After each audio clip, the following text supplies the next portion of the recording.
Oi pessoal, professora Malu, matemática, tema da aula de hoje, números complexos. Então, nessa primeira aula de números complexos, nós vamos te dar uma noção, do que é um número complexo. Porque o que acontece? Durante muitos séculos, durante muitos anos, o que os matemáticos achavam? Que raiz quadrada de número negativo não existia. E aí, então, quando aparecia raiz de menos 4, raiz de menos 36, raiz de menos 100, raiz de menos 14, parava-se e não dava-se prosseguimento àquele assunto. E aí, então, a partir do século XIV, século XV, alguns matemáticos, principalmente da escola italiana, começaram, então, a pensar, olha, tudo bem, no conjunto dos números reais, que é aquele conjunto que a gente estuda desde sempre, os números negativos, as raízes quadradas de números negativos, elas não fazem sentido. Por quê? Todo número negativo vezes ele mesmo só pode dar positivo. Por exemplo, raiz de menos 4. Não dá para calcular no conjunto dos reais, porque se eu fizer menos 2 vezes menos 2, vai dar mais 4, não tem como dar menos 4. Então, nesse conjunto numérico, esse tipo de situação não era resolvida. Então, eles começaram a pensar o quê? A gente pode tratar a raiz quadrada de um número negativo de uma outra forma, num outro contexto, só que não no contexto do conjunto dos números reais, Então, o que aconteceu? Eles criaram um novo conjunto numérico para dar conta desse tipo de problema. Mas vamos pensar o seguinte, não é uma coisa que brotou do nada. Vamos criar um novo conjunto. Não, foram anos, foram séculos, 100, 200 anos, até essa ideia ser firmada, e ser aceita pela comunidade matemática. Então, o que acontece? Euler, mais ou menos no século XVII, então ele resolveu padronizar o seguinte: vamos criar uma unidade imaginária, que a gente vai chamar de I. Então, essa unidade imaginária, ela vai representar as raízes quadradas, no caso, de menos 1, Raiz quadrada de menos 1, então ele estipulou como sendo uma unidade imaginária. Só que isso só foi possível num novo conjunto numérico, o conjunto dos números complexos. Então, por exemplo, raiz de menos 4, eu posso desmembrar como sendo raiz de 4 vezes raiz de menos 1. 4 vezes menos 1 dá menos 4. Raiz de 4, a gente sabe que é 2. E raiz de menos 1 equivale a I. Ou seja, raiz de menos 4 no conjunto dos números complexos equivale a 2i. Então, quando a professora falava para vocês, olha, raiz de menos 4 não existe. Ela falava, ela não existe no conjunto dos números reais. Mas num outro conjunto numérico, que vocês vão estudar um pouquinho mais lá para frente, isso é possível, tá? Então agora, a partir de agora, a gente consegue calcular raízes, quadradas, quartas, sextas, todas as raízes de índice par no conjunto dos números complexos. Tudo bem? Aí o que eu quero falar com vocês nessa aula também, sobre então a unidade imaginária. Então a unidade imaginária ela vai ser representada pela letra I, e aí a gente pode ter essa unidade imaginária escrita na forma de potência. I elevado a zero, a primeira, I ao quadrado, I ao cubo, a quarta, e assim vai. Eu fiz aqui para vocês verem até o I elevado à sétima, para vocês perceberem que tem algum padrão aqui. Então vamos começar. I elevado a zero é 1. Isso vale tanto para número real quanto para complexo. Qualquer coisa elevado a zero a gente define que é 1. I elevado à primeira é I. Qualquer coisa elevado a 1 é ela mesma. I ao quadrado equivale a menos 1, Porque a gente sabe que raiz de menos 1 é igual a I. Então, I quadrado, se eu elevar os dois lados ao quadrado aqui, vai ficar menos 1 igual a I quadrado. Então, a gente sabe que I quadrado é menos 1. E I ao cubo eu posso reescrever como sendo I quadrado vezes I. I quadrado a gente pega do anterior, que é menos 1, vezes I menos I. Aí, se vocês repararem, eu fui fazendo para cada um. I a quarta é igual a I elevado a zero. E a quinta é igual a i elevado à primeira, dá o mesmo resultado. E a sexta dá o mesmo resultado do i quadrado. E a sétima dá o mesmo resultado do i elevado à terceira. Ou seja, a cada 4, então de 4 em 4, a unidade imaginária, a potência da unidade imaginária, ela volta a se repetir.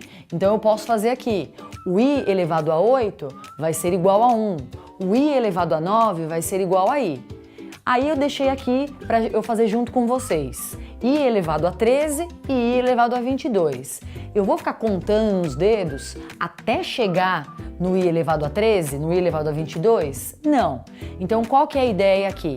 Quando a gente tem uma unidade imaginária elevada a um expoente, né, muito alto, qual que é o raciocínio?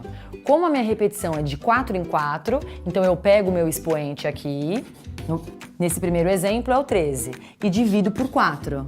Ou seja, quantas vezes o 4 cabe aqui no 13? 3 vezes inteiras, então 3 vezes 4 dá 12, então aqui sobra 1. E aí então a gente aproveita o que dessa divisão? O resto. Então o que eu posso afirmar para vocês?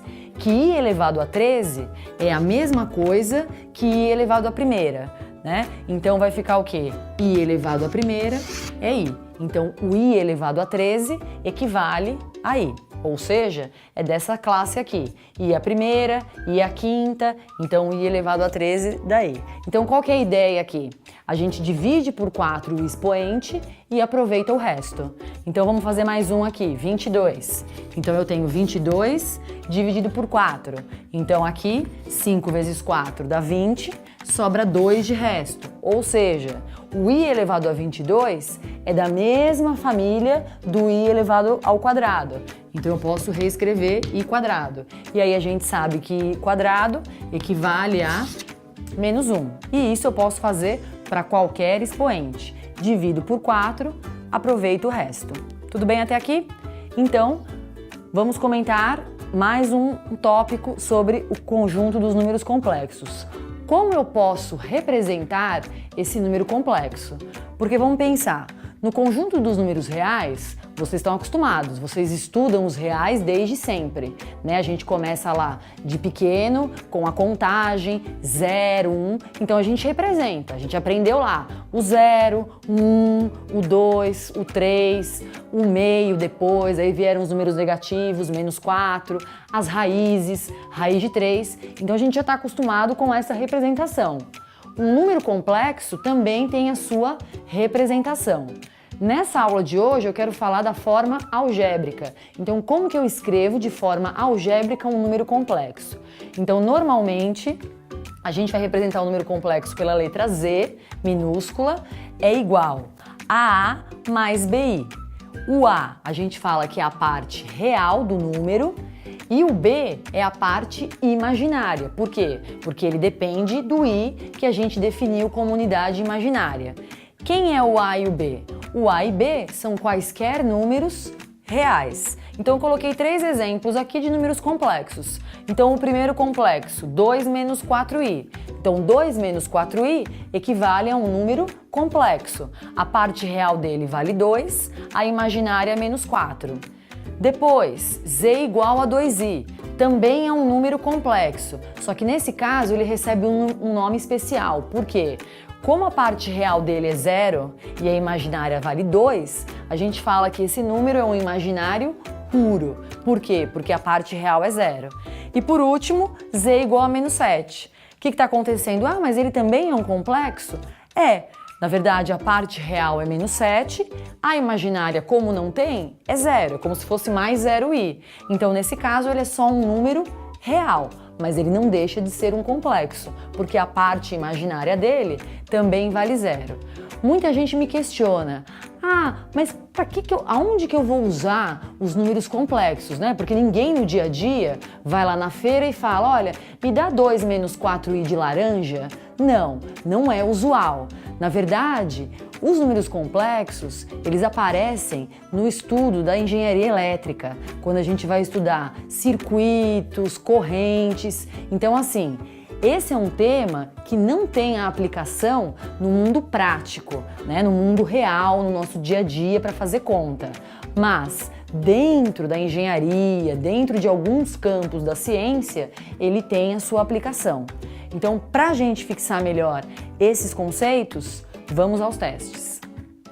No teste da PUC do Paraná, considere a multiplicação de matrizes definida para números complexos e a unidade imaginária i, tal que i igual a raiz de menos 1. Determine o produto das matrizes. Então, nesse teste, pessoal, ele vai misturar dois assuntos. A gente vai trabalhar com números complexos e matrizes. Então, o que ele fala? Ele quer, na verdade, o produto dessas duas matrizes. Então, vamos lembrar? Quando que a gente multiplica duas matrizes? O número da linha dessa tem que ser igual ao número da coluna. Traduzindo, vamos lá. Então, aqui, a ordem dessa matriz, 2 por 2. Duas linhas, duas colunas. A ordem dessa matriz, 2 por 2 também. Então, esse número aqui, que é a coluna, tem que ser igual à linha dessa outra matriz. São iguais? São. E vai resultar numa matriz de ordem 2 por 2. Então, nesse caso aqui, também a nossa matriz que queremos encontrar vão ter duas linhas, duas colunas. Então, vamos relembrar aqui de multiplicação de matrizes. Como que eu multiplico duas matrizes? A linha pela coluna. Então, eu vou começar aqui, ó. Primeira linha com primeira coluna. Então, vamos fazer os cálculos aqui. Então, vai ficar 2 vezes 0 mais o i vezes 1 mais i. Então, vou pôr aqui entre parênteses para ficar organizado. Cuidado, 2 vezes 0 dá 0. Aqui vai ficar i vezes 1, daí i vezes i mais i quadrado. Só que a gente não vai deixar a resposta assim. A gente viu que i quadrado equivale a quanto? A menos 1. Então, vai ficar i menos 1, ok? Então, primeira posição aqui da linha 1, coluna 1, a gente tem i menos 1. Agora, vou continuar nessa linha, só que vou para a segunda coluna. Então, vai ficar 2 vezes menos 1 mais i vezes i. Então, i vezes i. Então, vamos lá? Aqui vai ficar menos 2, i vezes i quadrado. Então, mais i quadrado. Então, aqui vai ficar menos 2, menos 1. I quadrado é menos 1. Então, aqui a gente tem que é igual a menos 3. Então, essa posição vale menos 3. Agora, eu vou fazer o mesmo processo para a linha 2 com as outras colunas. Então, vamos lá começar? Vai ficar, vou fazer aqui, menos 1 vezes 0 mais 1 mais i, menos i aqui, ó, 1 menos i, vezes, então nós estamos aqui, essa linha com essa coluna, então 1 menos i vezes 1 mais i. Então, vamos lá. Então, aqui vai ficar quanto? Menos 1 vezes 0 dá 0. Aqui, produto notável, quem quiser é distributiva. Então, o quadrado do primeiro termo menos o quadrado do segundo. Então, aqui vai ficar 1. I quadrado é menos 1. Com esse menos, então vai ficar 1. 1 mais 1 dá 2. Então, essa posição equivale ao número 2. E por último, segunda linha com segunda coluna. Então, vamos lá me ajudar? Vai ficar menos 1 vezes menos 1 mais 1 menos i vezes i. Então, menos 1 vezes menos 1 mais 1 menos i vezes i. Então, vamos lá. Menos 1 vezes menos 1 dá 1. Aplica a distributiva aqui. 1 vezes i menos i quadrado. Então, aqui vai ficar 1 mais i. Cuidado aqui, i quadrado é menos 1. Com esse negativo, vai ficar mais 1. Ou seja, 2 mais i. Então, essa posição equivale a 2 mais i. E a alternativa correta, então, é a alternativa A. Espero que vocês tenham aproveitado. Forte abraço, até a próxima!